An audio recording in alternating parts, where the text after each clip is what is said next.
Hey Sam, A69.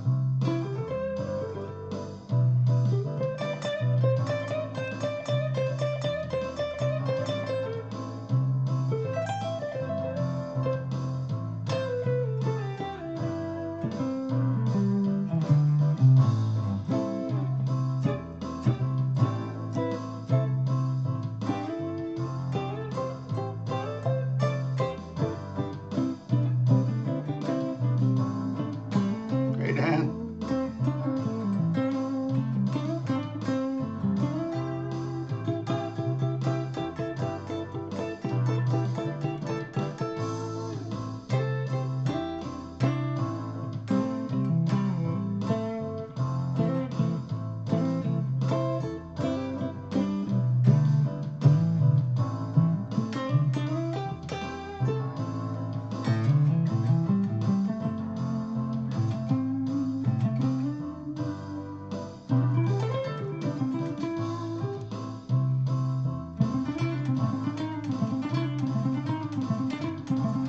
Holly? Big Hard, what's going on? From Portland. Claudio, good to see you. And Bruce. Dan, oh, I said hi, Dan. Let's see who else. Okay, I think I got everybody so far.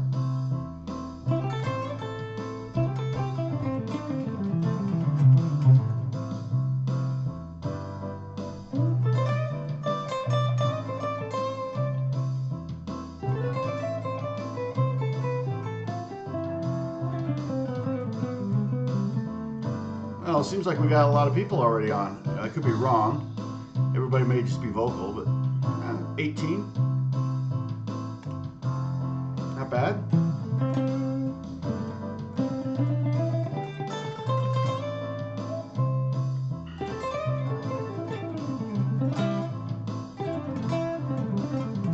John's in the house.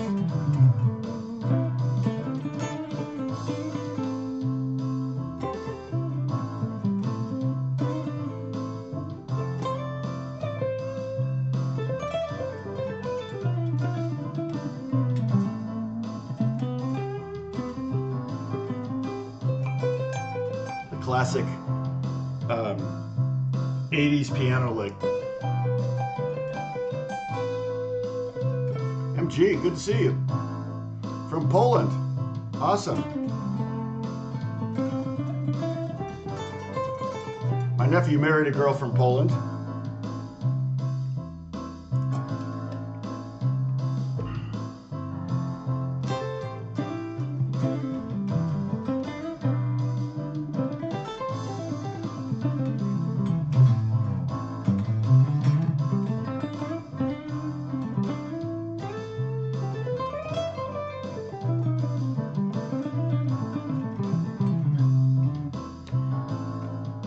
Yeah, I'm not. Yeah, I see 17 now. All right, let me stop this music. Hopefully the level's not too hot. I don't want to distort. I'm trying to watch the meter. I actually found a YouTube video explaining how to get the Logic output directly into OBS, which is the software I'm using to broadcast. And the OBS goes into, and I'm going into Chrome because it seemed to work better than Safari, which I normally use as a browser. But I'm using Chrome. Look at this. This is a pick for oud. It's supposed to be like a feather, I think. Kind of hold it like this. So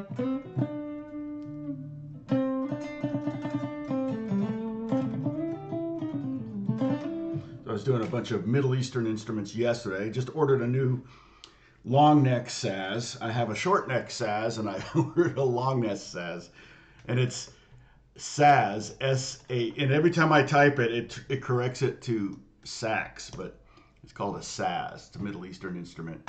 So we'll see. I got one actually that has regular tuners on it, which will be nice, but it's a super cheap one, so we'll see. It may not be very good. I mean, shipped and everything, I think it was $250 or something.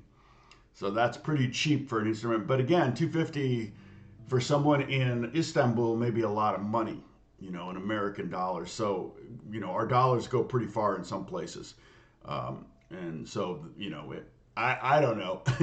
You go, well, you're not paying them very much. They're not going to be able. I'm like, yeah, that 250 could feed a family of four for a month for all I know. I mean, some places are like that. So, and if I become a master Saz player, then maybe I'll upgrade. But I just can't justify it. But yeah, Holly, Bruce, thanks for doing all the paperwork. And so the software. So I watched this YouTube video about how to get the OBS to go into the Logic output to go into OBS, and it was two more softwares that I was going to have to either purchase or just download their freewares or something. And I'm just like, so I'm going into Logic, then into a software, into another software, then into OBS, then into Chrome. It just seemed like it was going to be fraught with peril. So I don't know. I may still try it. I mean, I wouldn't mind upgrading the quality of what we're doing here. I mean, the camera looks pretty good, at least in OBS. When I click on, I can't really see it very well. But if can I go full pitch? I don't want to go full screen on that. I don't want to mess that up. So I don't want to accidentally hang up on all of you. I've done that before. Hit the red end stream button, the big giant red end stream button that I have. I've hit that before. Like, dang it, why did I hit that? It was like just asking me to hit it. So, I'm going to talk about Pentatonic some more. It's just such a great gateway drug to soloing in every genre. That I thought we could maybe do some work on it again. We'll see, but I should probably do a different key, like E minor or B minor or something like that, or D minor. But right now we're in A minor, and the chart over here, it's all the pentatonic scales basically in the 12 frets. Actually goes up to 15th fret and down to the 2nd fret. So, and if you look at the 5th fret, that's the one I call number 1. The one at the 7th fret, 8th fret, whatever, is number 2. The next one is pentatonic number 3. Then pentatonic number 4 is here. And then I have pentatonic number 5 down here. So over here, it would be like, here's 1, there's 2, there's 3. 3 is kind of a 5 fret pentatonic. There's 4, and then here's 5 up here. Here we go. Try to get my hand to be the right shape. Boom. Okay. And those are just my numbers. I call them P1, P2, P3, P4, whatever. There may be other names for them. The thing is, you can see, like, if we were to look at major chords, like, remember, A minor is relative to C major, so we could totally find C major chords in all of these positions. Here's a C major chord that looks like a G chord, right? It's a caged, using the caged method. I would never play this chord necessarily, maybe, very rarely. I might play this. I definitely play this. I might play this, but I don't know that I would play all 6. Okay, so that's the G-shaped C chord. Here's the E-shaped C chord there. And again, with this one and this one, because they're 6-note chords, 6-string chords, you are playing half of the pentatonic scale just by finding that chord. So if you're trying to find pentatonic number 1, and you're in the key of A, you just find that A chord there, the G form.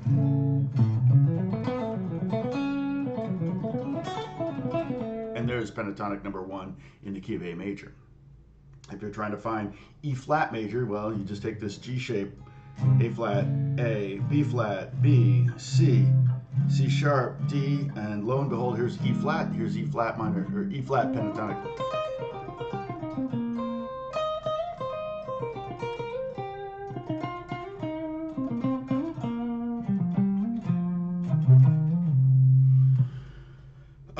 And so that's one of the tricks. So then, and then the next shape is the D shape, and so really not so much. We don't have 6 notes here. We have 4 or 5 if we bar this. We can imagine like a D over F sharp kind of shape. And this would be a C chord right here. C over E if I had this note here. And with that, you have half the notes in the scale. So when you see this, you might visualize this. You don't have to play it, just visualize it. But that would give you 6 of the notes. But you can totally see in pentatonic number 3, this little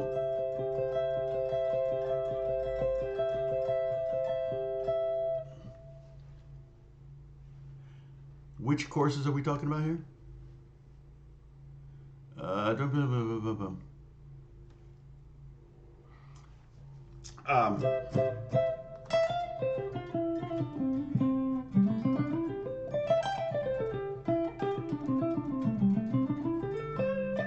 And then the next shape is the C shape.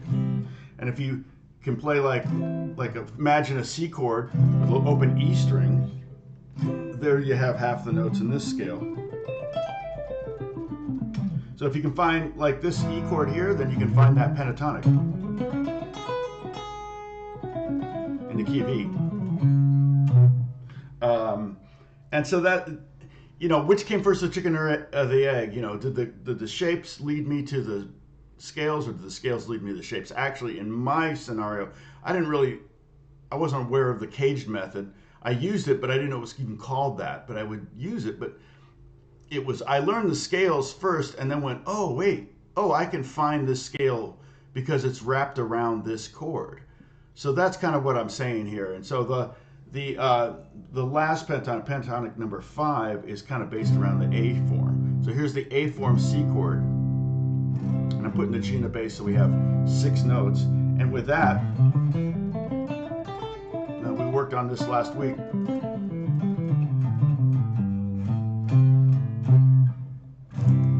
We end up with the pentatonic number 5. So you can use, Rick Beatos, okay. Nice. Yeah, that's how he makes his money. He makes money from YouTube, I'm sure of it, because he's got how many, 3 million plus subscribers. But both him, Paul Davids, and Tim Pierce all have guitar methods.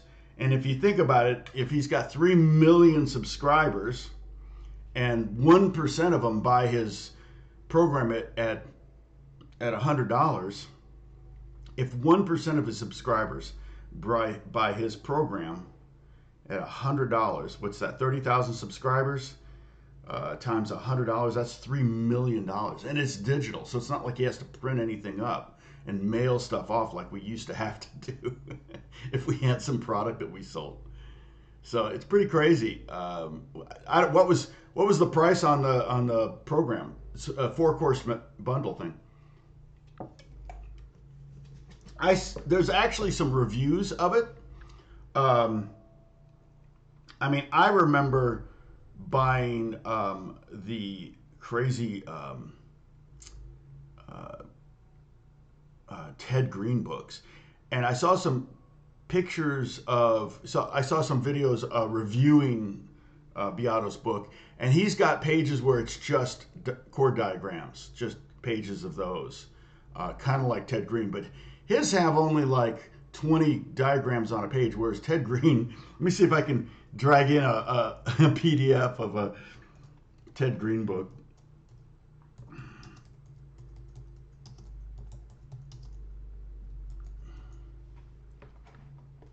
Let's see what we have here. Images. Oh, come on. I just want to see a page. Well, this is a page from it. But yeah, so let's see. View image. Well, that's not very big. That's not going to work.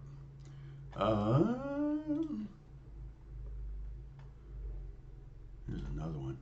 I mean, and keep in mind, this was like hand drawn. Yeah, I don't think that's going to work either. No. Is that what this is?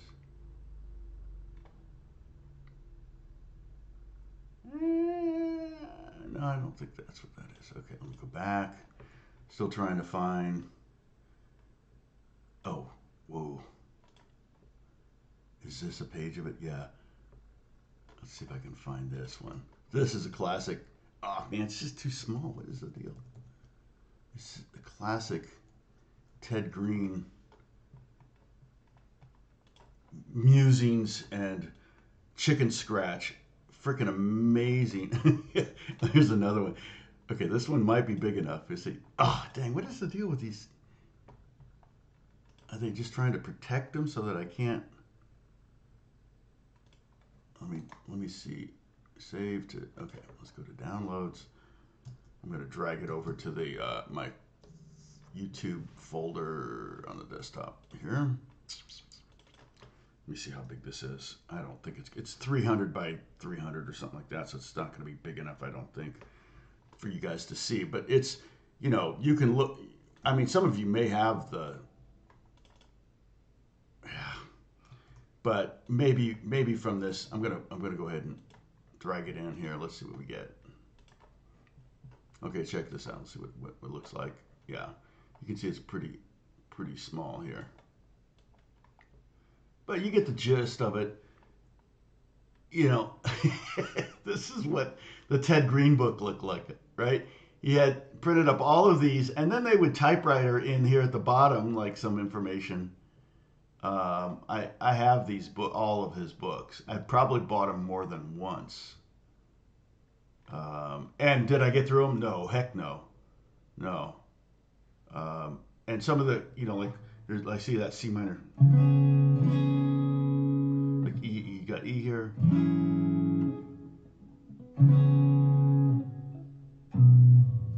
I don't know how. I didn't even see that chord. What chord? What chord is he playing there? I don't know what they. So I'm looking at the bottom row here, the bottom 4 chords of the bottom row. Yeah, it's so some of Beato's book is kind of like that. Sorry, I missed some of the. Hey Sadie, what's going on? Yeah, so hey Timothy, what's going on? Good to see you. Yeah, so the Rick Beato book, and you know Rick, you know, if you think, like I said, if you think 1% of his subscribers get his book, oh, did you say how much it was? I'm assuming it was like 99 bucks or something. Yeah, 99 bucks. Yep. So think about that. If 1%, that's $3 million. If 1% of my subscribers bought my book at $100, right? I'm doing my math right? 30,000 at $100 is moved 2 decimals. Yeah, 3 million. I have 125,000. Did you notice, Bruce, that it went over 125? I haven't done any videos though recently. Well, I did the ETA guitar video. I do have another. So I did shoot a video last week. It's kind of a microphone shootout. I'm gonna try to keep it pretty succinct and get right to it. We did 8 microphones, me and Jeff, the drummer from my church, and that's a great deal. Yeah, 4 courses for 99 bucks. You can't beat that. It's well laid out. Oh, good.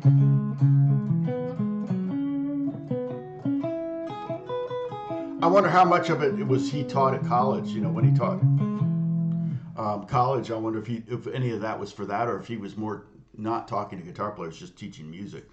But so the mic shootout thing, what I'm gonna do is I'm gonna try to get to it as quickly as I can so that people can hear it. And I did fingerstyle acoustic with each mic.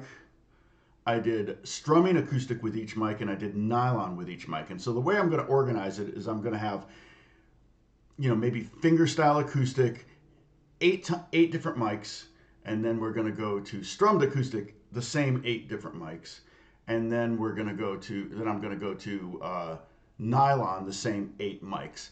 And the reason I chose nylon is because nylon's really hard to record. And one of the mics was the Gefell. We used a 451. That's also one of the mics. And so those were 2 of the 4 condenser mics we did. I'm not going to talk about the difference between dynamic condenser and ribbon mics in this video, but I may take these videos and turn them into, you know, like the footage I got for these this video, and then turn it into a different video that talks about the differences between the mics. I also want to do a video on AI. And the problem with doing those kind of videos where I have an opinion about something, I'm going to get, people are going to have a different opinion. And that's fine. I mean, I don't care. But I'm doing some research, more research on it. I saw was it the Rick Beato video where he was talking to the guy from ABBA, and I thought that was, I may reference that, but you know, he was like, he was upset that somebody could, you know, use their music to create new music, and I'm like, that's exactly what he did when he created his music. He was inspired by other people's music. You still have to, you know, the AI thing still requires a technician to plug in all of the asks and all of the information. So it's not like it's, you know, and then if, you know, anyway, I'll go into it in the video if I can. Can you say what the floor guitar stands you use, the 3 behind you? Mine broke. Oh, yeah, I use Ultimate Support. I don't know. Let me see if I can find them on Amazon.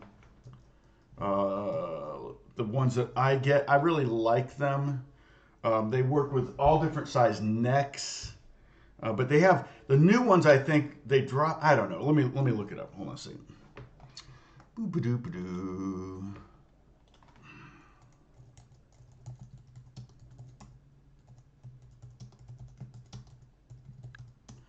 All right. Yeah, this is pretty much the one that I use. Then they have the one that clamps, but I've never had a guitar fall out of it. Here's the one that clamps. I'll give you a link, and this is, like I said, this link generates. So it's $54, not cheap. Everything's gotten more expensive. It's kind of annoying. And then let's see. Here's the one I typically use, and this one's $44. So it doesn't have the fancy grabbing system. If I were to get more of these, I would probably just get this one. Okay, so there's 2 there.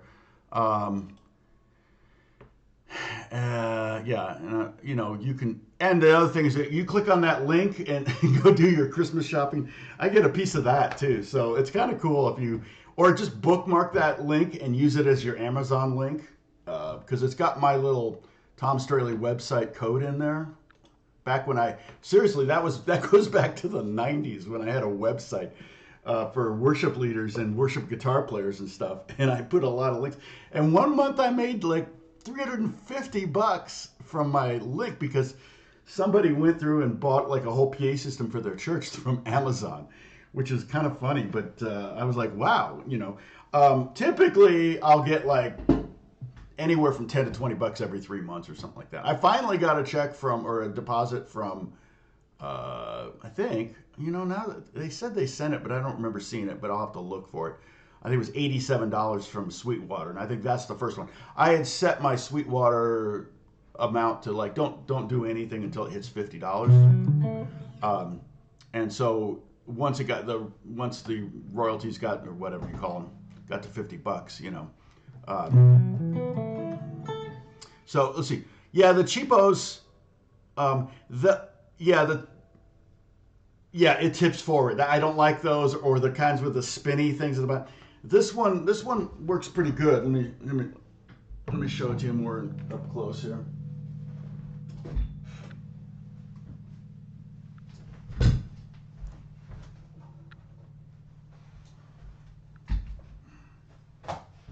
So, and actually it does have this, it does come with this flap. I never use these, but you can, if you have a guitar out that you're just gonna leave out a lot, maybe you can flip that over, but see that holds it in case it falls out.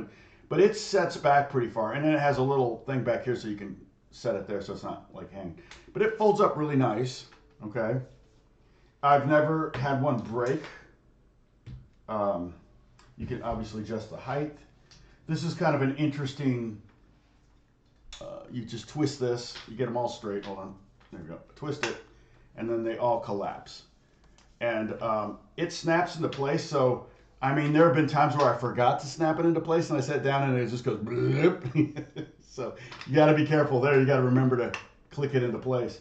But yeah, I mean, actually for 44 bucks, and it has this really soft, now this is kind of like, it's not rubbery, which is good. So this is more like felt. I don't know if I have older ones that maybe are different. No, that's the same. But yeah, I really, really, really like those stands. Those are, at church we have ultimate supports, but they have they're the hanger ones, and that kind of like this, it's more of a mechanism, more engineering involved, but I don't feel like that's critical. So yeah, so that's definitely, I like them, and they look great too, you know, and you can fold them up and store them if you don't need them. They pack up great. Whereas the other kinds with the you know, the metal ones, you know, if you get the cheap ones, it's probably not any much cheaper. I mean, I guess you probably get them for 10 bucks each or something like that. I don't like the A-frame ones. The A-frame ones that are really low, I don't like those. I feel like the guitar can tip off of those. The guitar boats, which is the one that has, yeah, here's one for $12.95 that's kind of the classic spinning, but you know, the kind you would have back in the 60s. I think they've been around forever. And it also has a thing on the front where you can lock the guitar in with a little rubber strap. The A-frame ones I'm just not a big fan of, but yeah, thanks for the like. Yeah, those are ultimate support.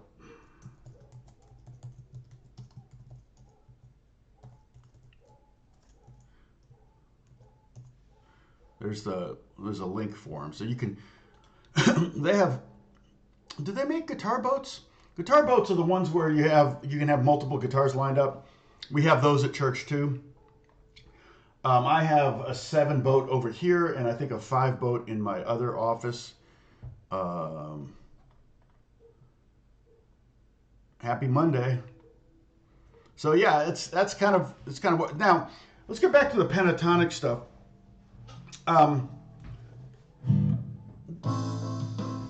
So the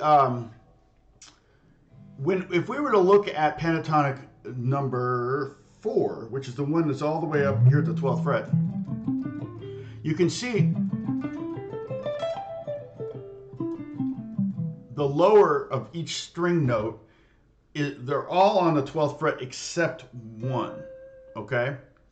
And the reason I point that out is because that means if we were to play this scale in open position, you just put your first finger on the first fret of the 2nd string, and there's the bottom 6 notes of the scale. And then so if we go open E, 3rd fret, open A, 3rd fret, open D, 2nd fret, open G, 2nd fret, 1st fret, 3rd fret, open E, and 3rd fret.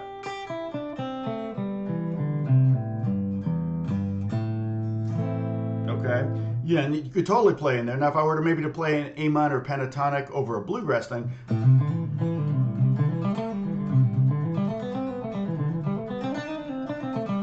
if I needed to, I could totally play in that and be more kind of a ringy, open sound on an acoustic guitar kind of thing, and it might sound kind of cool that way. I'm just saying to visualize this scale, not necessarily so much to play it, but to see those open strings so that we can try to learn the pentatonic scales. These scales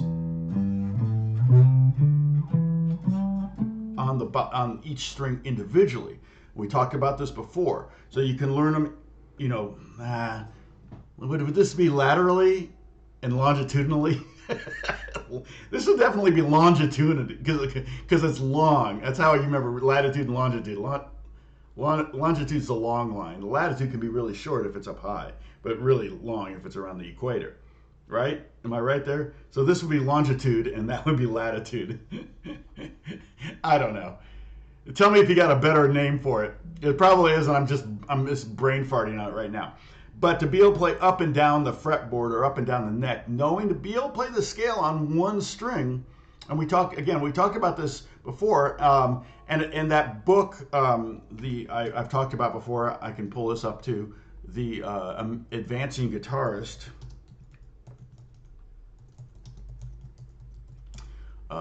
He just recently passed away, but it's kind of a lot of guitar players have this book in their collection, and I have it. It's definitely Mick Goodrick. It's definitely vertical versus horizontal. Yeah, vertical. But see, the problem with that is if I'm holding the guitar this way, this would appear to be vertical, and that would be horizontal. So what are you thinking? Are you thinking this is vertical and this is horizontal?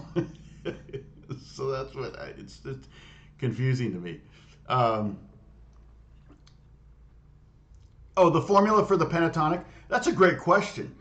We haven't really talked about that at all, have we? Now, if I'm thinking A minor pentatonic, which is the same as C major pentatonic, let me write this out here. Okay.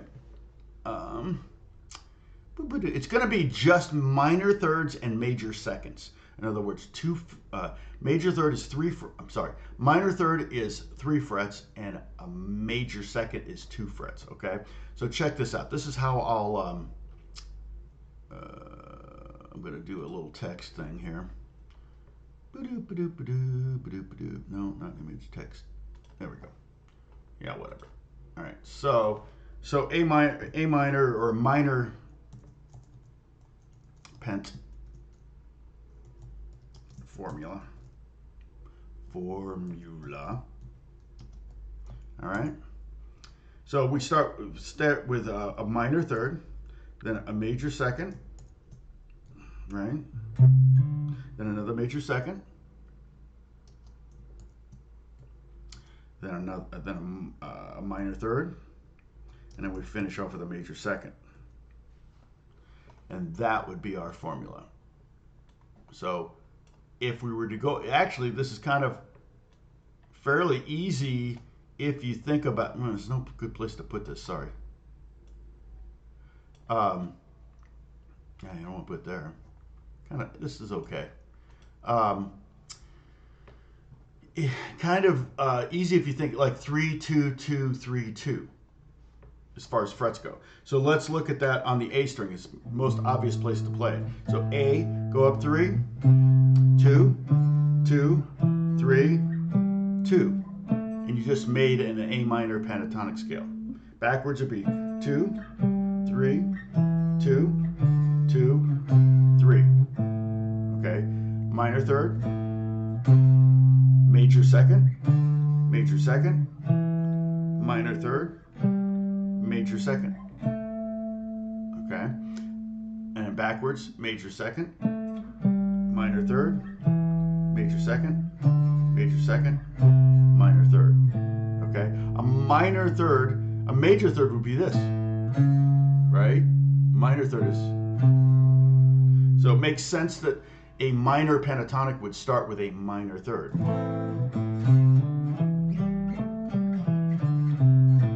All right. Now there's some fun notes along the way. We can play that B, and so we do a major second to a minor second. So a major second is 2 frets, right? So to C to D. A minor second will be C to D flat, like Jaws. That's a minor second. But the pentatonic scale doesn't have that in there. Now, if we want to add that B, it's a very pretty note to add. We add that what we would call the second or the ninth of the scale. Now, don't worry, there's no quiz on that. So everybody take a celebratory sip. Hey, Neon, what's going on? So there won't be a quiz on this. Okay, but if you understand it, awesome. And if you don't, stick around because I might say it a different way that will trigger the light bulb. Okay. Now, if we want, so we're going up, but we can think of it too as a 1, 3, 4, 5, 7, 1. You can give them numbers if you want. You could even think about each note's relationship to the root. So this would be a root, a minor third up, a perfect fourth up, a perfect fifth up, a minor seventh up, and then an octave up. Again, I'll say that again. Open is the root, then we go up a minor third, right? That's the minor third. We go up a whole step, or a major second, and we get a perfect fourth. Again, no quiz on this, don't worry about these names.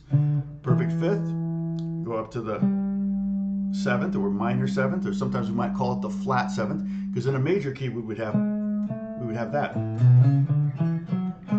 major seventh, but this is a minor seventh, a flat, a G sharp flatted to G. Gosh, I'm making this far more confusing than it really is, so don't stress about this. The only reason I wanted to point out the 4 and the 5 is so that you can put a note in between the two. So check this out. So between the 4 and the 5 is something we call either sharp 5, sharp 4, or a flat 5. I would call it probably more likely a flat 5, because we're kind of thinking blues when I flat it. You can do that, okay?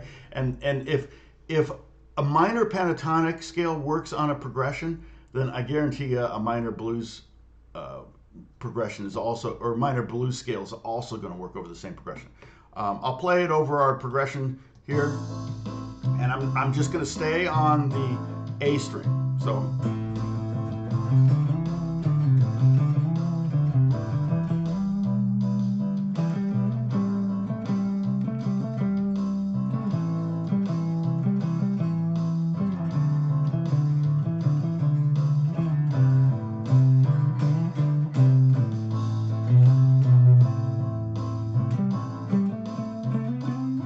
Added that B. I'm going to do the blues note.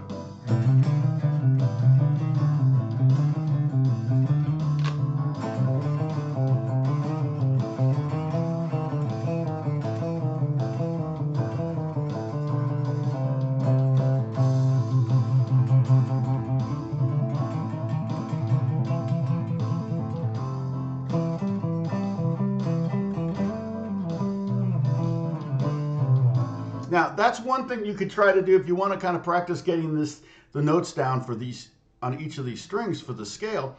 And you can do this, like if you're learning a new song, I wouldn't try to do all 12 keys. I would just, it's kind of like a need to know basis. I always like to encourage, particularly people that aren't full-time musicians. If you're a full-time musician, you really want to get something down, you might want to go ahead and do all 12 keys. It broadens your understanding. But that can take a lot of time, and most people that aren't professional guitar players don't have 8 hours a day to practice. Not that I have that either, but so a need to know basis. So if you've got a song that's in A minor, then you can learn these notes in A minor. If you got a song that's another song you're working on, maybe you want to do a solo over, it's in D minor, then you learn all the scales in D minor, and you learn all the strings individually on D minor, and then you can kind of get familiar with it. Now, but the lick I just did, which is kind of a great way, it's kind of a great way to use a string, and it's also, there's a couple licks. It's also a really common melodic idea, and that is to kind of go down one string. So I'm on the 12th fret of the A string, I'm pulling off the 10th fret, and I'm sliding down to the 7th. Okay, so the number of frets, the fret numbers of the notes we're playing is 0, 3, 5, 7, 10, and 12. 0, 3, 5, 7, 10. See, there's no marker there, so it might throw you off a little bit. And 12. So, but you have markers for the first 3 notes, and then finish up like that. So you can do pull third finger on the 12th fret, pull off to the first finger, and then slide down here, and then hit the pinky, same note we just slid from, and then slide down, and just pull off. Or you can go, you would hear something like that maybe in a rock lead context.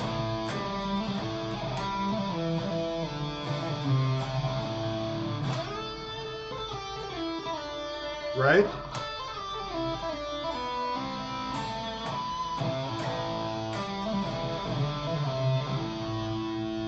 So that's just kind of a, you can almost call it a trick, but it's really not a trick. It's a melodic idea, and it's cool. and then you got the open string too. The other lick you can do is to kind of utilize that. Hey, Bob. Oh, you already said hi. Oh, Izzy. Mamba's in the house. So, how many do we have right now? We have 20? Oh, 25. Not bad. All right. Peak of 29. Yeah. So I don't know if you saw that I got to 125,000 subscribers. Still not getting to 1 million. I can guarantee you I'm not going to get to 1 million. This is not going to happen. I thought the Paul David video would lead to more subscribers, but I think I got maybe, looking at that, maybe the 2 weeks after that video came out, I probably got about 2,500 to 3,000 new subscribers. I was expecting more than that. It's all right. My feelings are not hurt. But you can use that open A string. So go to open A, and then 3-5, open A, 5-7, open A, 7-10, open A, 10-12. Oh, he had to leave. Oh, bummer. I missed him. I didn't say hi when he was on. And that could be a riff almost, right? I probably use that as a riff, like if I did more of a rhythm rock sound. Uh-oh. Spinning beach ball of death. Okay, good.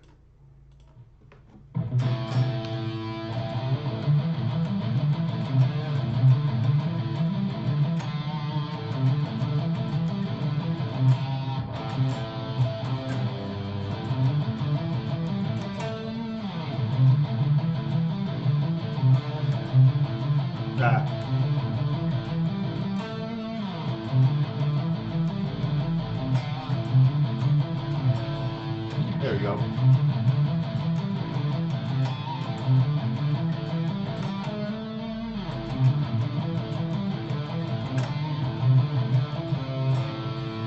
That's kind of a cool little riff. You could even do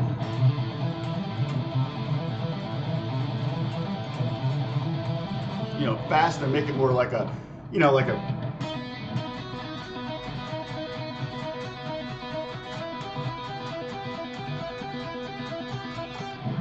kind of a AC/DC vibe.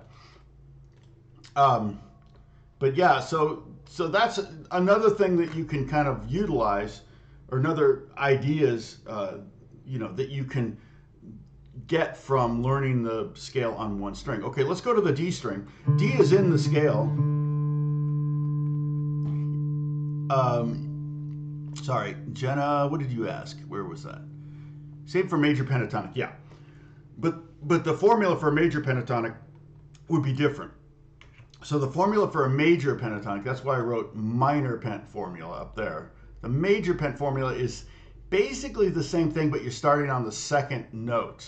So you start with a major second, minor third, major second, minor third. All right. So if I were to edit this, okay. So go major pent formula. All right. It would be major second, minor third, major second, minor third. All right.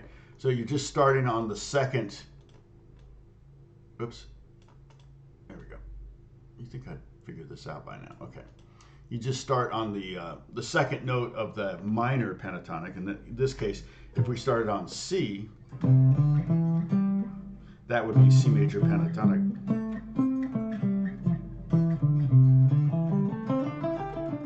And ultimately, as you play it up and down the fretboard, it's going to be the same exact notes and feel like the same scale as A minor pent versus C major pent. If the song was more of a C major song, like if I went C to A minor, maybe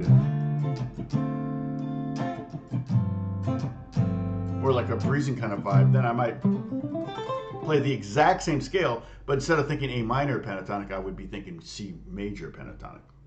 All right. It's just kind of a brain shift of how you're thinking when you're playing it. I may or may not do that. I might think individual chords. And then go to A minor. Find licks that work good over A minor and go to D minor.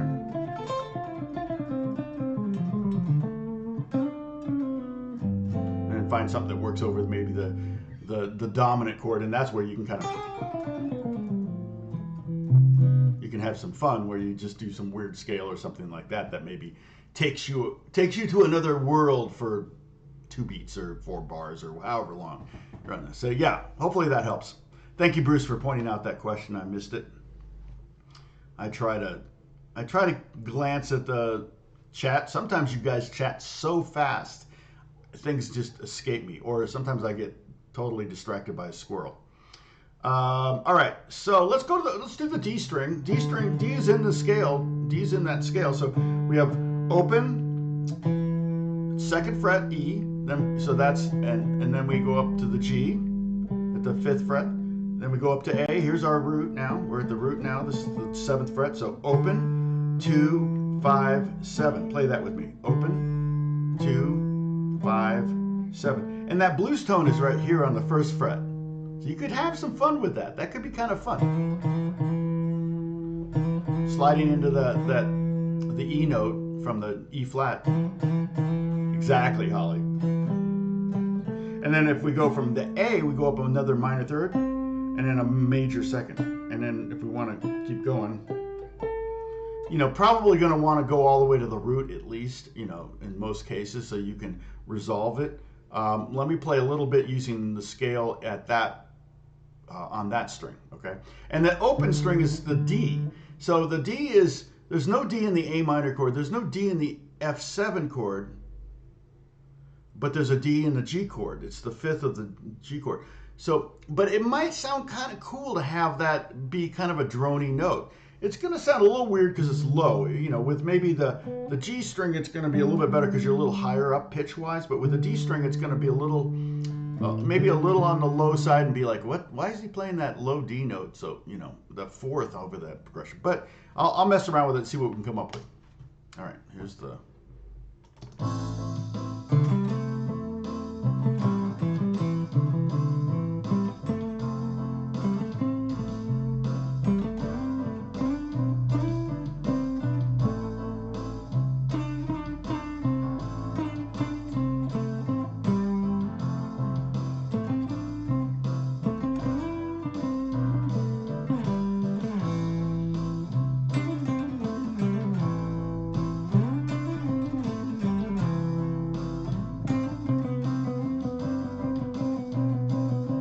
Playing that 9th.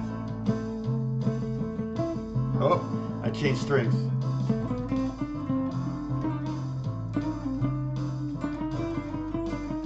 Playing the blues note. Let me drone the D. See.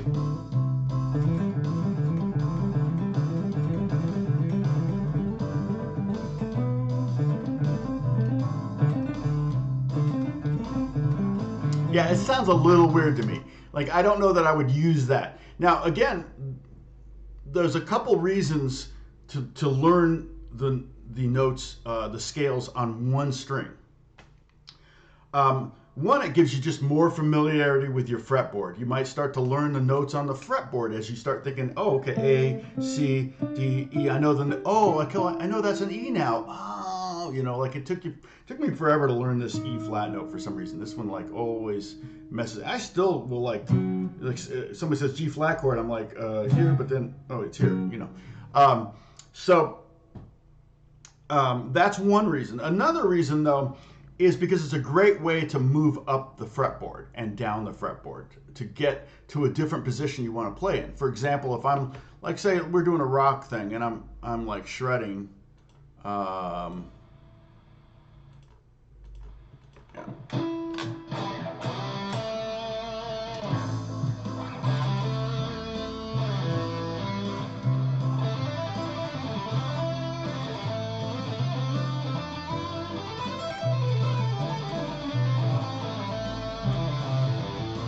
just using it using it to get down to maybe pentatonic number 1 where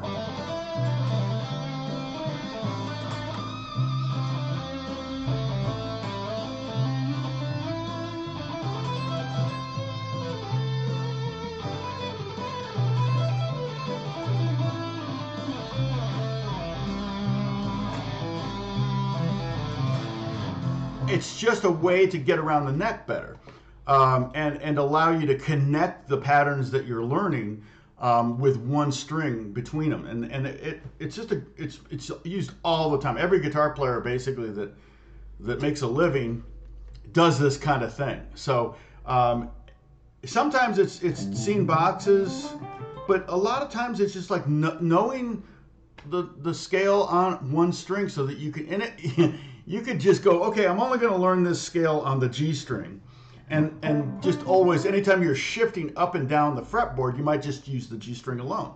And I'm not trying to be junior high funny here. The G string is just kind of a nice middle of the fretboard kind of thing. So like, for example, you know,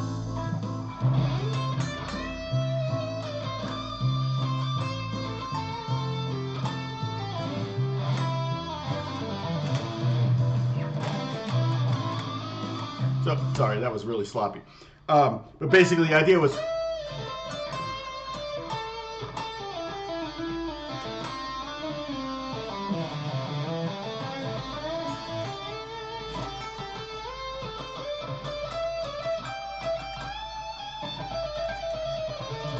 so there I used the second string to take me from pentatonic number 1 at the 5th fret to pentatonic number 1 at the 17th fret. And that's a totally...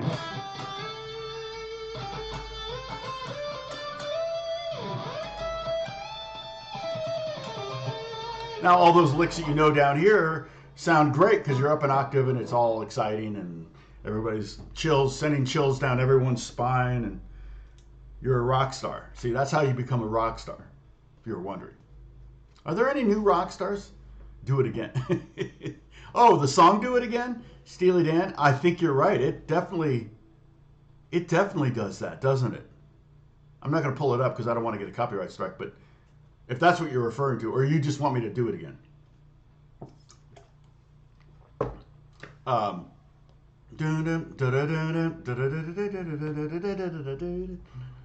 Is that right? Am I thinking?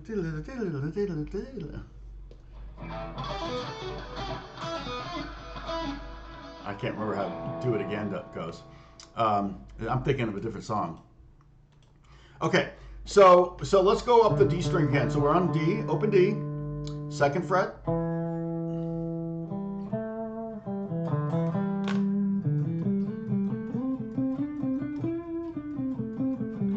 second fret, 5th fret, 7th fret, 10th fret, 12th fret. I'm gonna go up to the 14th fret. That's a good place to stop, especially if you have acoustic guitar. That's probably you're going like this.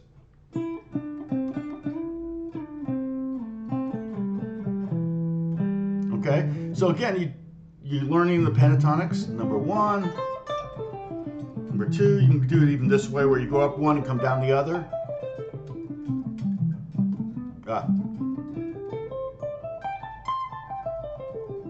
Just to kind of get them memorized. It's going to take a minute. It really will. The older you are, the longer it will take. I admit that wholeheartedly. But here's the thing. Every time you learn something new, if it's related to something you already know, it's actually going to be fast to learn than if you learned it isolated, okay? So like, for example, these scales, once you learn these scales, then it's easy to add a couple notes and turn them into diatonic scales. So starting with a pentatonic, you only have to remember 5 notes essentially. Blues would be a 6-note scale, diatonic would be a 7-note scale, things like that. So you can slowly add notes or add, you know, it's like making a soup, and you try it one way and you go, okay, next time I'm going to add more paprika or whatever. I don't know why I said paprika. Do you put paprika in most soups? I don't think so. I'm going to save some of my coffee for later. Just pentatonic. Oh, the diatonic I did. That was A minor or C major. So I'm adding 2 more notes to it. We'll get to that maybe later. We're talking about pentatonic, so I'm trying to stay on point as much as I can. That's always a challenge. So let's do this. Let's go open D, and then 0, 2, 5, and then 0, 5, 7. Okay? Yeah, it's all the same kind of stuff works. The ornaments, yes, they are a little hard. Oh, so who asked that? Oh, thanks, MG.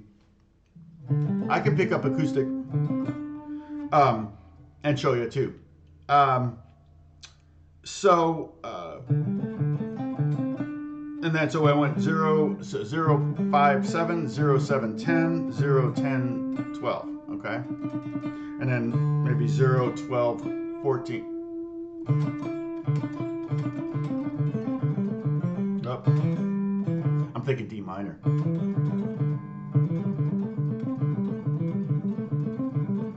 It's like I said, it sounds a little weird to have that droning, that pedal tone. That's called a pedal tone. When you have a low note that stays the same while everything else moves around it. That would be something like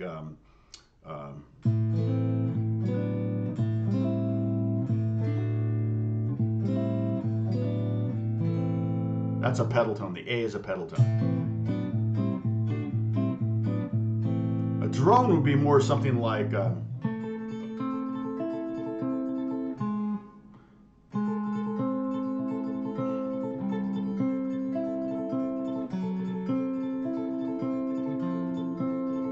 where I got that A note ringing on top on every one of those chords. Like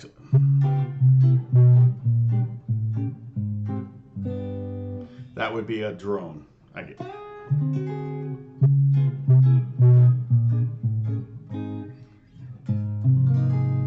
Where the top note is the same on every chord, but a pedal would be.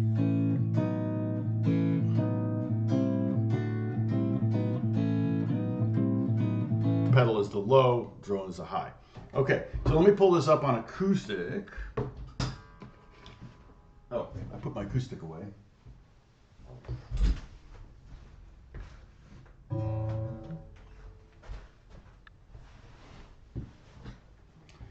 My D35. The ornamentation thing is harder on acoustic, but it's just it's a finger strength thing. So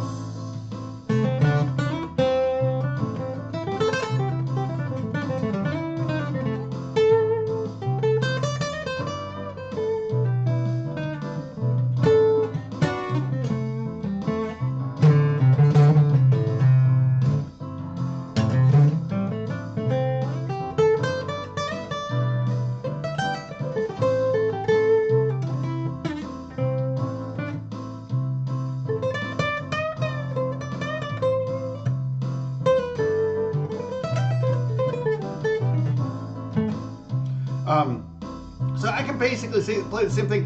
How often am I going to solo like that on acoustic? It happens. It happens. But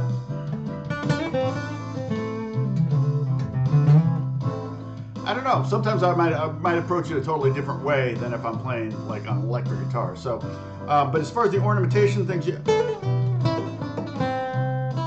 might help if I was in tune. But that's just mostly strength. And there were, man, when I was studying classical guitars, there's so many strength exercises when you study classical guitar.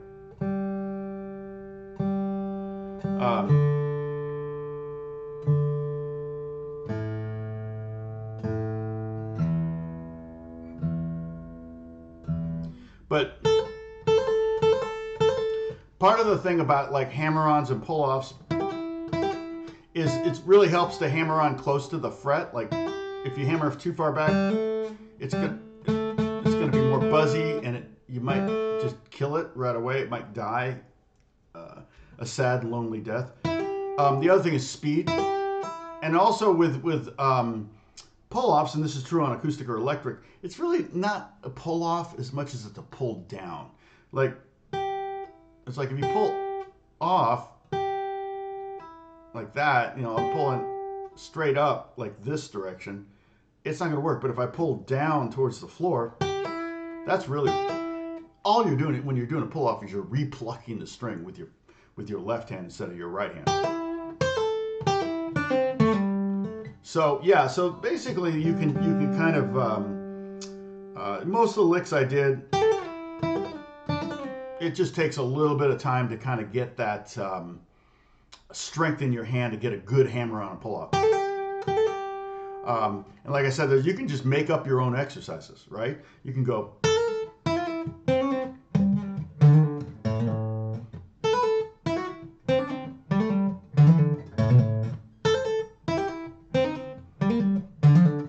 And you'll start to feel it. And you can maybe go second to fourth finger. Wouldn't be bad to have that strength, or second, third to fourth. That always makes you think of Charlie's Angels, right?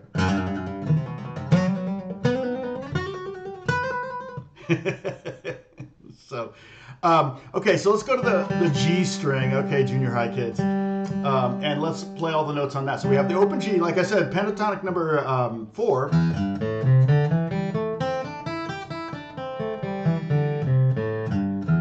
In that position, 5 of the 6 lower notes are all on open strings. So far we've got I don't think we've done the low E string, did we? But we started on the A string, went to D string, now we're going to the G string. So open, 2, 5, 7, 9, 12, and then I think you want to go to 14 because that's the root.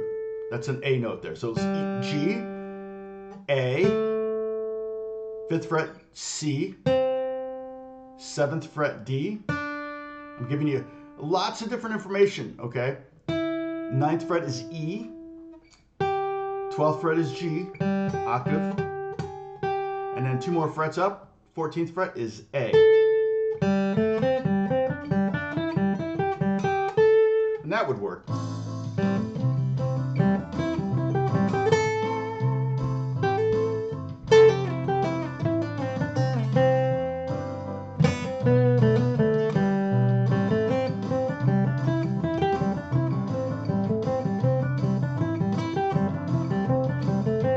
Like repeating figures, like an ostinato kind of thing.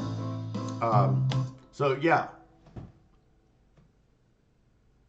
Oh, guitar change. I forgot about that. Everybody take a sip. I changed guitars. Yeah, Gary's not around to enforce the drinking game rules. Missed that guy. All right. So let's see.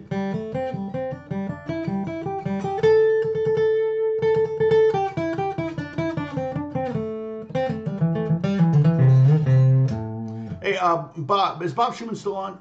Where is Bob located? I know, Bruce, you're in Florida most of the year. In the summer, I think you tend to go up to Vermont, if I'm not mistaken, or New Hampshire, which is gorgeous up there, especially in the summer, I imagine. Well, probably pretty humid, but not as humid as Florida. Holly, you're in California like I am. You're up by north of Yosemite, I believe. Dennis is in Holland.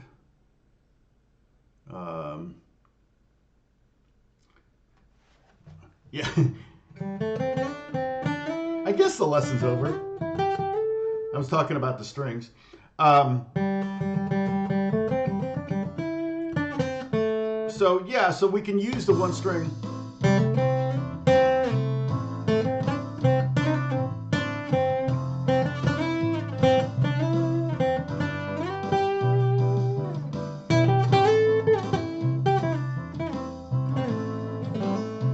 And so I said there was a couple reasons for learning the notes on one string. For one thing, it helps you learn your fretboard better, helps you learn the scale better. That's 2 reasons right there.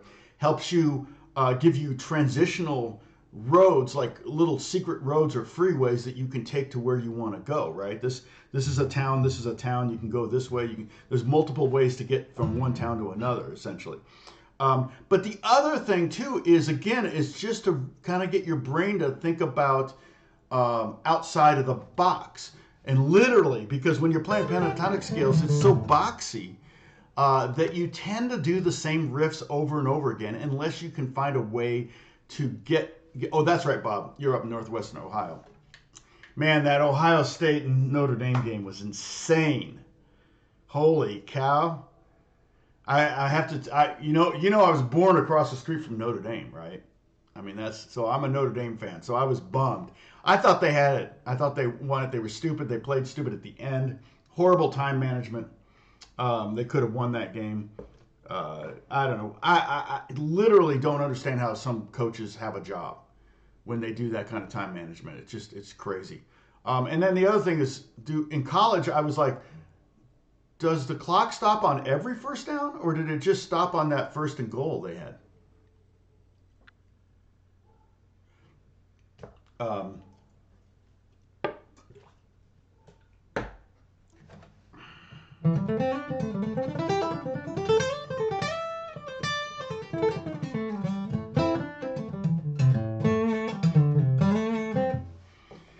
yeah, the last 3 seconds. Yeah, but it was amazing. They got in. It's just like, oh my gosh, what a game. Um, yes, they only had 10-minute men on the field. That's right. And in fact, the man that was missing was in that gap or something. I don't know that Ohio State noticed that, but that's right. I saw that. I didn't see it at the time. I didn't catch it. It's like, wow, so many, and so Notre Dame's out of the race now because of that. One teeny tiny mistake, and they're out of the race. Now, had Notre Dame won that game, Ohio State would be out of the race. So somebody had to be out of the race, out of the hunt. I mean, maybe if there's a lot of losses on the top teams, then, or all the top teams lose, then losing by 1 point to a top-ranked team is not a big negative. So, yeah. Don't pass when you have the lead and you're trying to run out the clock. Oh, you're in Vegas? 6-9? Well, you're not too far. South coast of UK. Sadie, I didn't know you were in... we may be heading there on one of our trips. I'm trying to get up the courage to drive in England or in Ireland or Scotland. I didn't on our Scotland trip, which was fine because we really had a good time in Edinburgh. I don't know. I feel like, I almost feel like I need to take more time if we're going to be driving around. So my thinking is, Sadie, I'm going to put my guitar down for a second. My thinking is I'm going to drive, but I'm going to keep it real easy. So when we went to Edinburgh, we flew through Heathrow. I used United to fly to Heathrow, and then I flew British Air to go up to Edinburgh. And that way I could fly free to UK and use minimal miles. I only had to use 30,000 miles each way, each person. So it was like 120,000 miles for us to fly free from LA to London. So the plan is to do that again. And what we did was I didn't want to try to, coming home, I didn't want to stress about catching my flight in the morning. So we went ahead and stayed in Windsor and walked around Windsor and Eton College. And I thought what I'd do is fly into Heathrow, take Uber out to Windsor, stay at the same hotel right on the Thames that we really liked, and then rent a car out there. And then every city we'd go to, like Cambridge and Oxford, just little towns and stuff like that, would be less than 2 hours apart from each other. Like I'd map it out so I'd drive at 11 o'clock in the morning, so there's a lot of sunlight. It'll be in the summer, maybe less traffic, no rush hour stuff. I'm not going to piss anyone off if I'm driving too slow. Stop after an hour, get some food, and then drive the next hour to get to the town and hang out in the town. And if we like it, then I'm thinking we're not going to book hotels until we're actually in the town.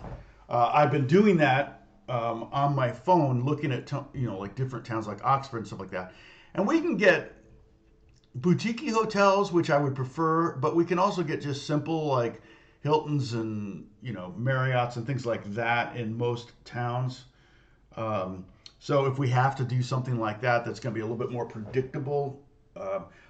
We could also do Airbnbs, but so far there's been plenty of rooms available.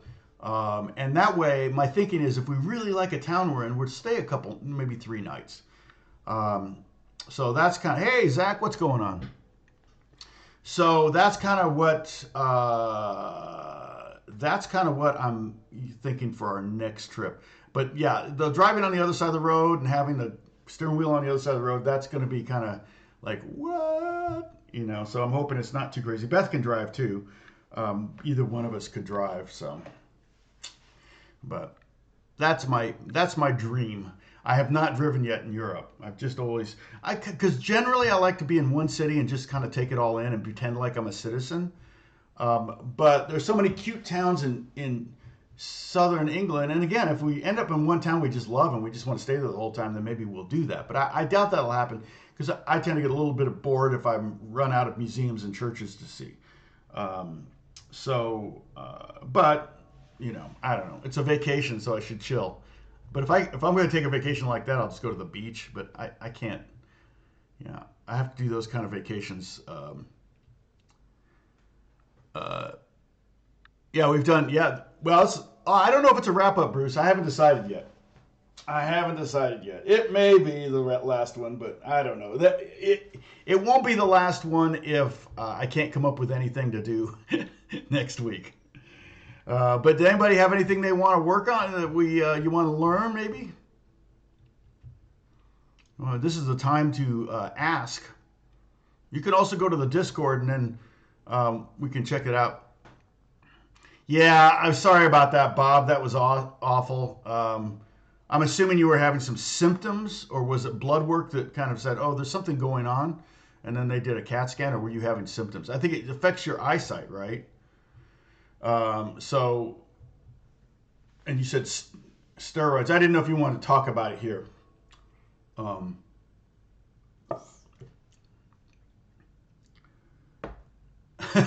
You were so pumped on steroids. Did you throw anything at the TV? Oh, dang. I'm so sorry, Bruce. I'll be praying for you, and it's got to be frustrating. Yeah, it's got to be so frustrating. AD, what's AD?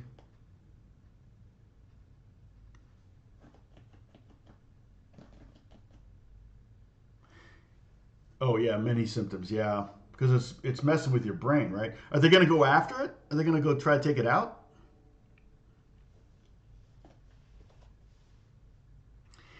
Yeah, that's bad. Yeah, you don't want to lose your eyesight.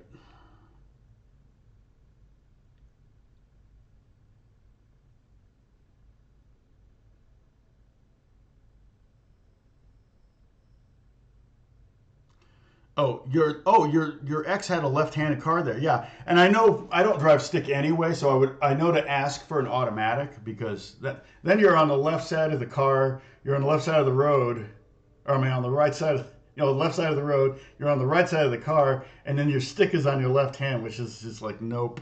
But I can't drive a stick anyway, so hopefully I would go like whoops, I need automatic. So um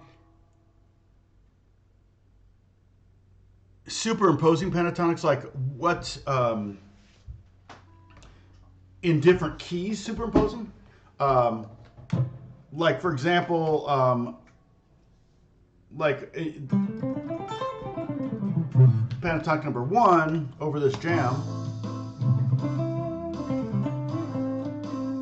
I can play, instead of the pentatonic A minor pentatonic, I can play E minor pentatonic, which would be up here. But if I want one that's right here, I use pentatonic number 3 in E minor.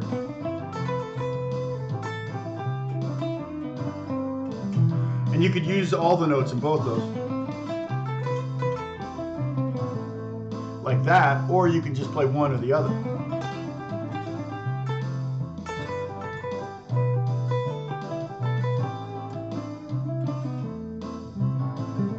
Back to A minor, E minor. I don't know if that's what you're referring to, but yeah. You could do D minor pentatonic over the F.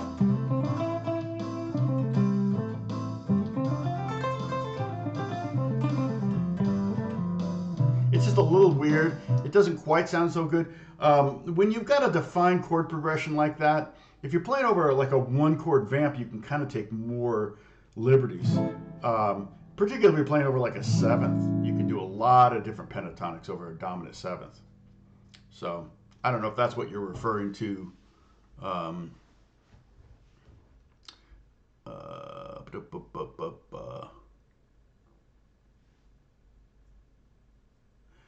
Where are we right now, Leo? You can catch up later.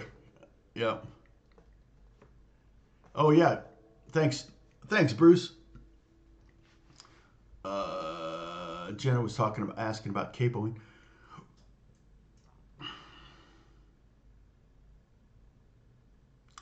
Do I resolve on specific? No, no. You'll notice I have all the R's there. Those are all the roots in A minor, and so I feel like you want to kind of resolve on an A every now and then, just so that your audience knows that you know what you're doing. If you land on a lot of different chords, but yeah, you don't need to resolve. You can do whatever melodically you hear. If I were to go to like a rock sound.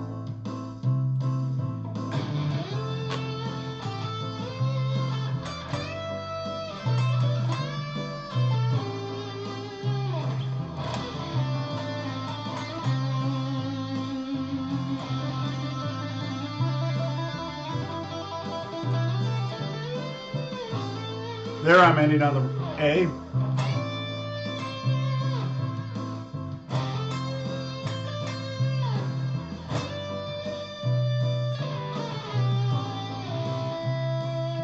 And on an E, yeah. So it's just kind of whatever melodically where you want to go. And today we were talking about kind of going up and down one string. Like using one string to get you from one pentatonic to another.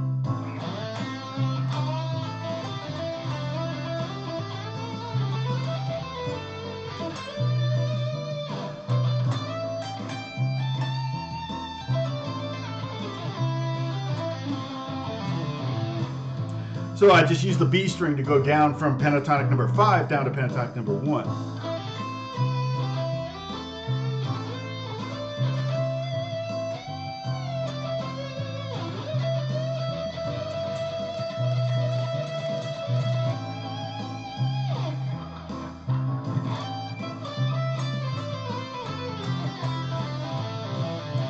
I always think of when I do go like down the B string like that. I always think of "Dream On" by Aerosmith. You know, the intro to "Dream On" kind of does that thing where it goes down the B string. But yeah, so that's kind of what we were talking about today is kind of learning and playing. It's something that I got from, I don't know if you have that book, but the do I still have it on here? I think it's this.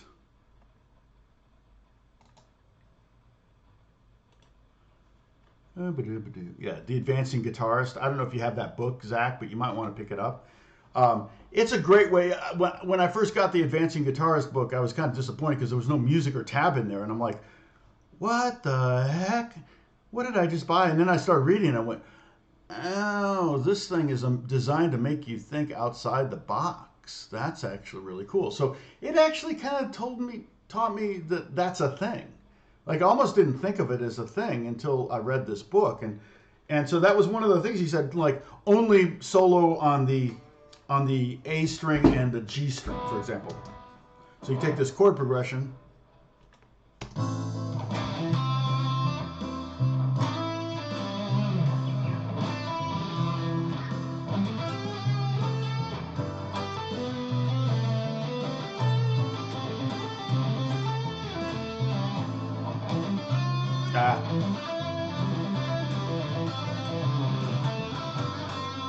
And then he would say, okay, now only solo on the low E string and the B string.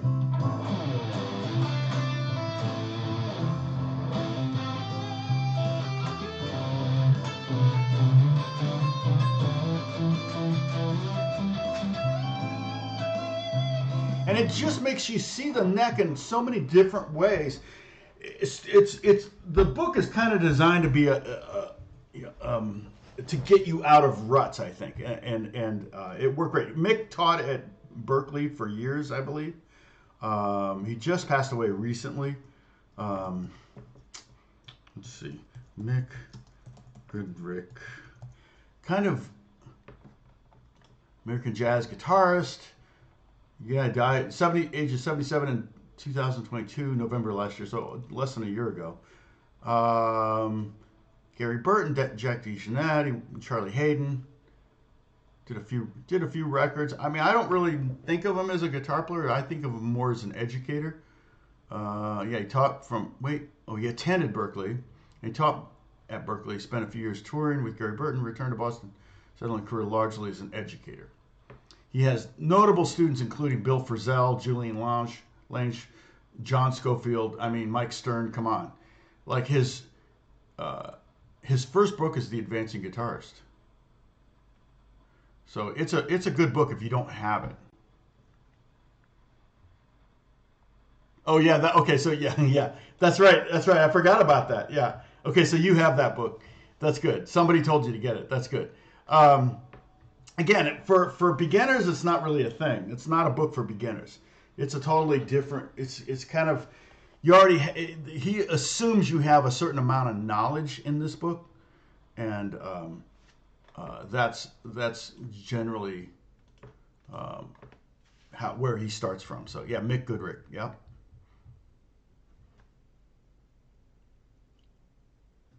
Pumping Nylon. Yeah, the Pumping Nylon's a brutal book. Yeah. I know the guy that wrote that book. He's an LA guy, USC. Let's see.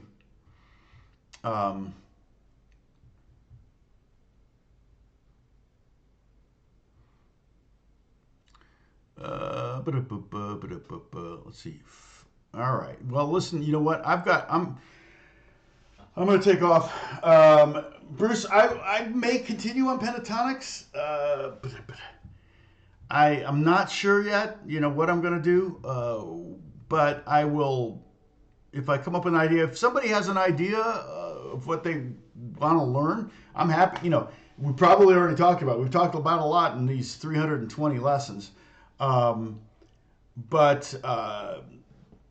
And it's a little hard to talk about gear, I think, over this. But I could do that if that became a thing. I'm not much of a gearhead. I just kind of have stuff and it like, oh, is it a guitar? Okay, I'll play it. So, build speed building exercises. Okay, hey, Brad, what's going on?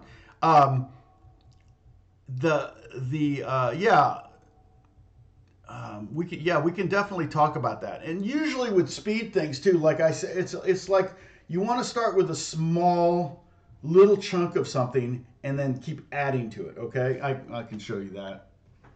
Like for example, let's do it with the sound. Just taking that part of the pentatonic scale right there. And then figure out the most efficient way to pick it. And I would go ahead and pick every note. You can always go to pull-offs and hammer-ons later, but the different players play different ways. Like for example, Jimmy Page would do a lot of pull-offs, right? Those are all pull-offs. On Stairway to Heaven. Some other player might would pluck every note, and that's a different approach. But to build up speed, you're really talking about kind of right hand and left hand speed, two different things. And chances are you have a higher limit on your right hand than on your left hand. Your speed limit, your speed is faster on your right hand than your left hand. So it's a matter of catching your left hand up. But basically, you want to kind of keep it simple.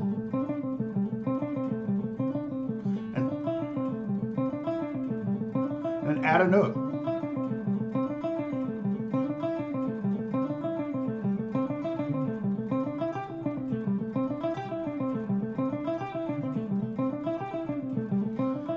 Or you can go down.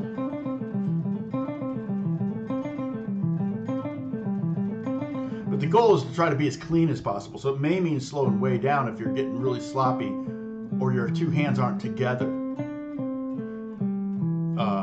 If you can play it slow, you can play it fast ultimately.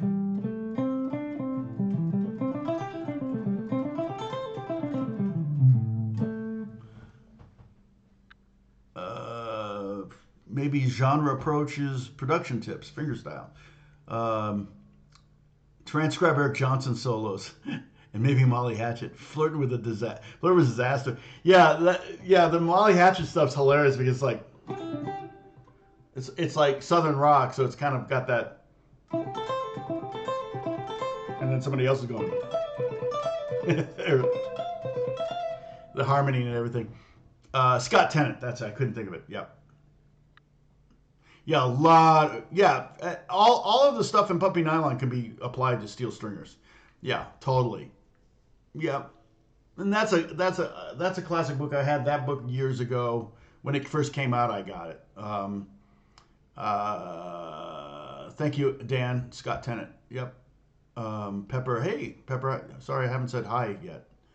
Yeah, you can post ideas on Discord, and then I can try to go through those. Genre approach.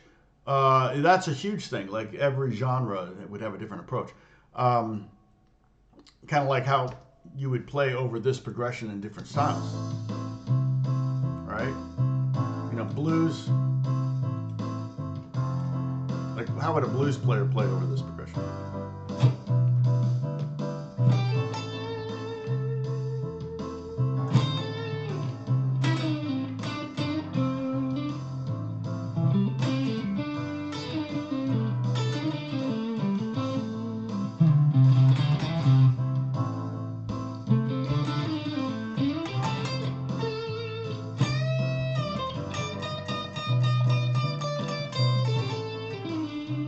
So a blues player would use blues scales more, you know, than say a jazz player. A jazz player might use more diatonic scales, like Pat Metheny. How would he play? He would probably do something like kind of a weird progression for Pat. But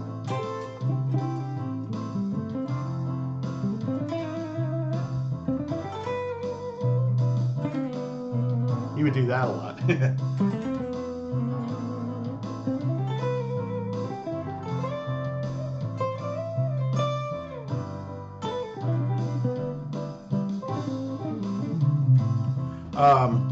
Then like, how would Lukather play over this? Well, that would be probably something, you know, that like.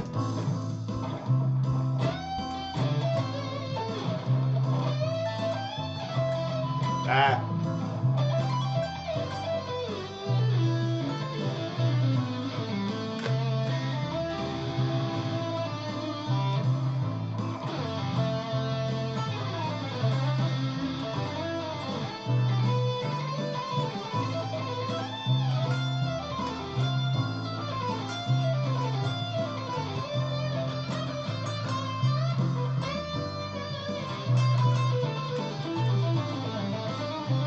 Lukather would use probably equally diatonic and blues scales, or a rock guitar player, you know. So yeah, yeah, the genre approach is based on listening to different styles of music, which I'm not listening to a lot of blues, so it's like I realized that when I tried to play in a blues band, and I realized I had a repertoire of like 3 riffs. It's harder than it sounds. Good blues players can quote, 10 different guitar players. They can quote B.B. King or Albert King or I don't know. I can't think of it. Stevie Ray Vaughan or Buddy Guy or, I always think of Buddy Guy when I hear Stevie Ray Vaughan. But yeah, it's the guys that really got into blues player. Robert Johnson. I don't know. Robert Johnson was primarily acoustic. I don't think he ever played electric, but Robert Johnson, you could quote him as well. So yeah, so he would be kind of the first you'd want to study maybe. And I had the Robert Johnson complete. I still have it somewhere. But just kind of was like, oh, okay. Oh, it's just really bad recordings of a guy playing, got ripped off and didn't make any money from it and died young. It's kind of a bummer. It kind of made me sad to listen to Robert Johnson. So, and I don't even know if he had any errors. Like, people would cover Robert Johnson songs, and it's like, who do they pay? Where does that money go? So, let's see. All right, so let's see. Proper warm-ups. Yes. Yeah, we used to start our live stream with warm-ups. Yeah, we used to start our live stream with warm-ups. So, You know, and I kind of do the like very, very soft, like yoga kind of, not yoga, but just like I don't want to strain a finger too hard when I'm doing the, you know, this, but I'm just trying to keep everything completely flexible. I can feel maybe pre-arthritis in my middle finger on both hands, which is weird. Um, so I'm just kind of forcing my fingers to close like that, and then I can do it on my own. So just trying to keep it going, you know, keep the machine well oiled. Um, you know, if I couldn't play, then I would do something else. So anyway, yeah. So yeah, lesson suggestions. Yeah, let me see if there's anything up there now. Um, where's Discord? There it is.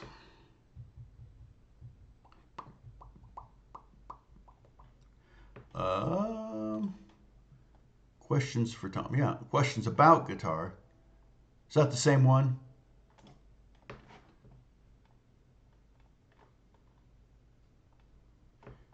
I'm going to guess the VC stands for video chat or venture capitalist. That was from, is that today? Yesterday. Okay. Questions about guitar follows announcements. Oh, thanks, Holly. Yeah, so building guitars, music events. Okay. Oh, cool. Dennis posted some stuff. Was Dennis ever on? I never saw Dennis. Um,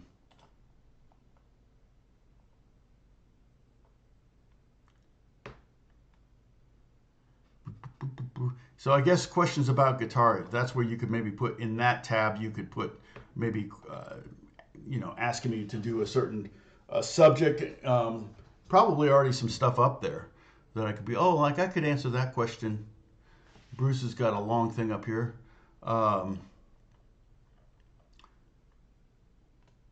Yeah,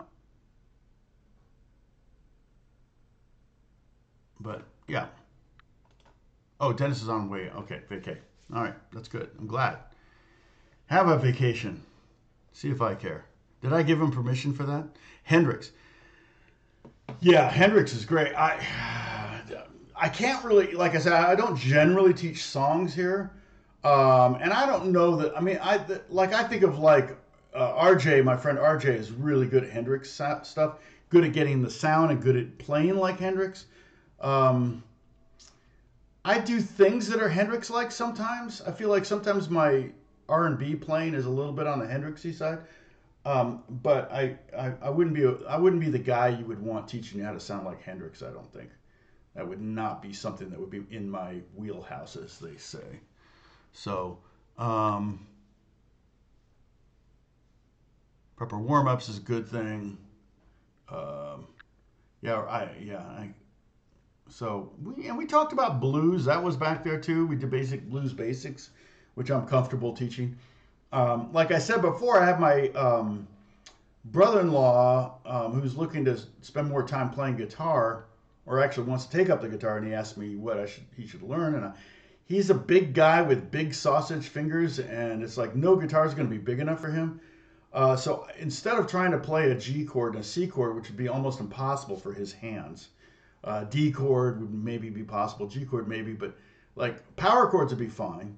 Um, and he could do like E minor blues, open position kind of stuff. So I thought, you know, that's he could start with like blues, and once he starts getting some dexterity on his fingers, then maybe he can have enough kind of dexterity to be able to get over strings, which is always a problem with someone with really big fingers, kind of fat and large fingers, playing a clean C chord, because the third finger tends to deaden the G string and the first finger tends to deaden the E string. And you just, or second finger deadens the G string and the first finger tends to deaden the E string.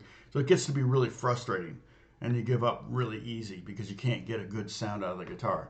But I think if you just play one note at a time, that's going to be a little easier. So that's kind of what I'm thinking. Eric Clapton.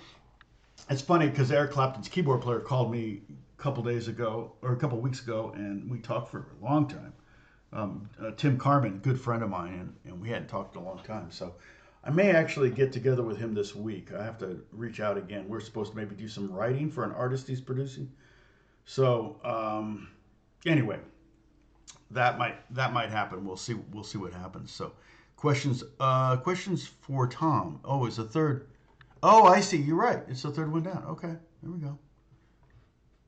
Oh, okay. So it's been a while. I was the last one that posted there. So, and there are probably some questions I didn't answer. I guarantee it. So probably that's why people stopped asking questions. That's the first place I should go when I click on Discord, though. All right. So that's that. Yeah. Let's see now. Ultimate support. Do they have others? Just looking at guitar stands. Yeah, I don't think they make guitar boats. They got some weird guitar stand things. I don't know. It's a lot of it seems kind of cheesy. Yeah, weird. I don't know. A lot of trying to reinvent the wheel here. But I feel like Ultimate Sport's kind of done the best one. That's my opinion. So that's why I buy them. Rob Pace, what's going on? Yeah, I look at guys with fat fingers and wonder how they play. And there's actually I did a video, small hands video.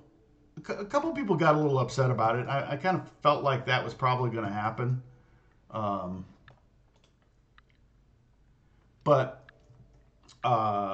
because like, well, you said not to play guitar. I didn't say not play guitar, but that's what people, you know how you say, hey, your hair looks nice today. And someone says, there's the type of person that would say, what's that supposed to mean? What do you mean by that? Oh my gosh. Okay, well, I'm not hanging out with you. And that's how some people are on social, on the internet, on the interwebs. So I did a video about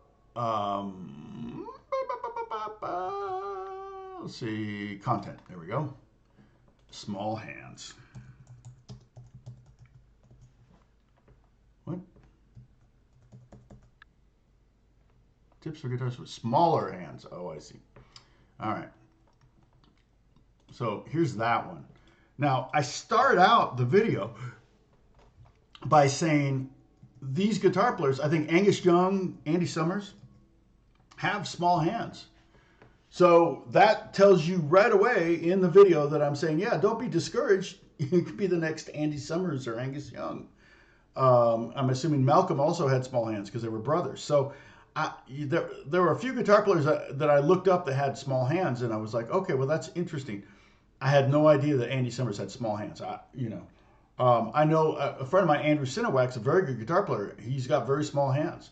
And he's probably the most heard one of the most heard guitar players in the world right now because he plays on all the movies here in LA. But so the first thing I would do if I'm going to do a video on, tips for guitarists with bigger hands, I guess I could say, is do a research on who has really big hands.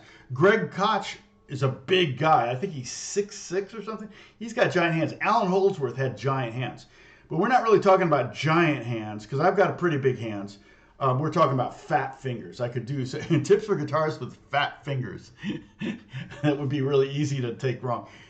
But one of the tips that I gave was for smaller hands, take up mandolin. I mean, you don't have to play guitar to have fun in music. To go, well, you just don't, you said don't play guitar. And I said, no. I said, you be encouraged. There are people with small hands. But also, if you really want to, it's much more fun to excel at something than to struggle at something. Am I wrong there? So that's where I said, well, ukulele is pretty easy to play if you got small hands. It's actually easier than if you have big hands. Same with mandolin. If you have big hands, playing mandolin is probably not something that's going to happen. Bass is easier with small hands. Not easier, but bass can be, you only need to worry about one string. So it's a fairly easy thing. And that's what I was kind of talking about. And then, of course, you can always get 3/4 size guitars and all that, too. So back again for a few minutes. Good to see you.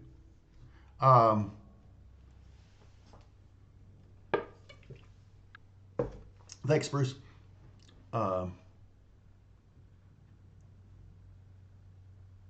Thank time for my church, laugh out loud, or lessons.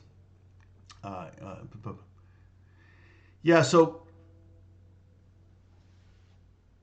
yeah, yeah, I mean, I try to keep all four fingers. I feel like if you don't use your pinky, you're losing 25% of your potential on the hand. So I try to keep the pinky involved as much as I can. So yeah, so there might be a video coming up with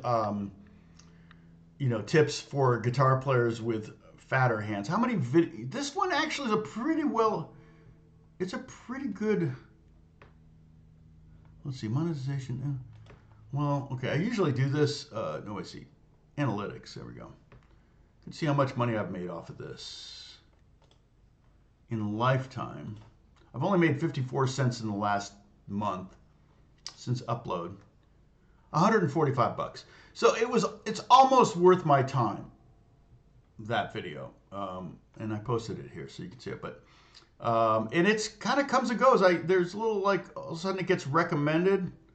A bunch of people watch it and I make some money, but boy, it generally, it's not, yeah, most of its revenue was early. So, but yeah, so that may be a video that's on the horizon as well.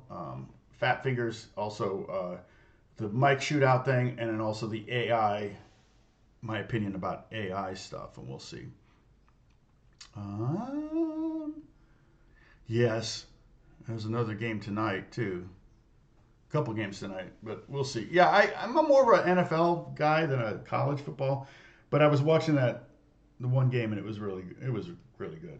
The UCLA, the Notre Dame game. USC, kind of root for USC, too, because my son Jack went to USC, so kind of, and they had the same colors as the Redskins, so I kind of naturally got into them for that. So, all right. All right, so I'm going to sign off because people are starting to log out. So next week, I'm not sure what we'll go to the Discord. The Discord link is at the top. Go to the third tab down, and you will see questions for Tom, and maybe put suggestions there for what you want to learn, what you want to work on, and maybe if it's something I have some good ideas on, I can share it, and we can start doing a live stream on that. Does that help? Fingers are burning now. Yeah, exactly. Yeah. Just try to keep everything limber. The older you get, the harder it is, right? So, all right. Everybody take care. God bless you. Bye. See you soon.